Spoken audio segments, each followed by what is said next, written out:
At the Institute of Certified Public Accountants of Kenya, we remain steadfast in our commitment to the principles of this award. Through our regulatory responsibilities and ongoing professional development initiatives, we support our members and the wider financial ecosystem in meeting and surpassing institutional standards.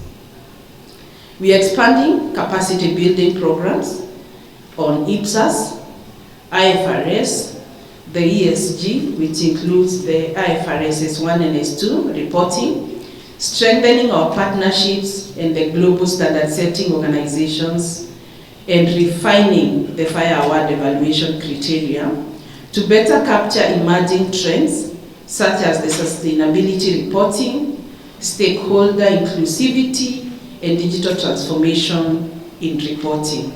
To all reporting entities, whether you are in the listed company, a public agency, a SACCO, a pension scheme, a not-profit organization, or in any other sector you are in, we invite you to submit your entries for the 2025 FiRe Award at no cost.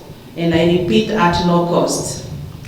This is your opportunity to benchmark against the best, receive expert feedback, and reaffirm your commitment to transparency and accountability. I encourage all reporting entities to adopt international standards for compliance and reflect their intentions, since trust in institutions begin with a clear and transparent accounting practices. We look forward to receiving feedback and awarding the winning entities on 4th and 5th December, respectively. So please mark those dates in your calendar. And for clarity, the call for entities begins today until the 15th of September 2025. I want first to confirm that those people who cook books are not accountants.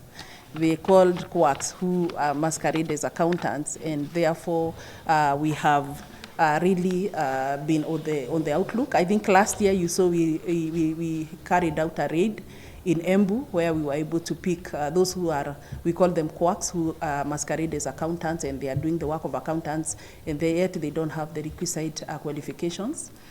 Subsequent to that, part of one of the key impeding of the Institute in terms of being able to raid on rogue accountants or non-accountants being able to carry out functions of accountants is the Act, the law, the legal framework that the Institute was established under.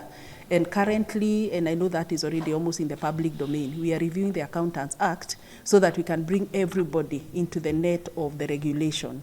So the Act as it is, the law as it is right now, before the amendment, does not provide a very strong legal framework where we can be able to bring in, especially those accountants in businesses, the ones who are preparers of financial statements and the other accountants who are employed. The law was mostly geared towards the auditors. And right now we are at the very tail end of that process of the review of the Act from a legal framework, so that then we can bring everybody to the net and we can ensure that every accountant, including those who are carrying out very basic accounting functions, then they are regulated and they are in the net.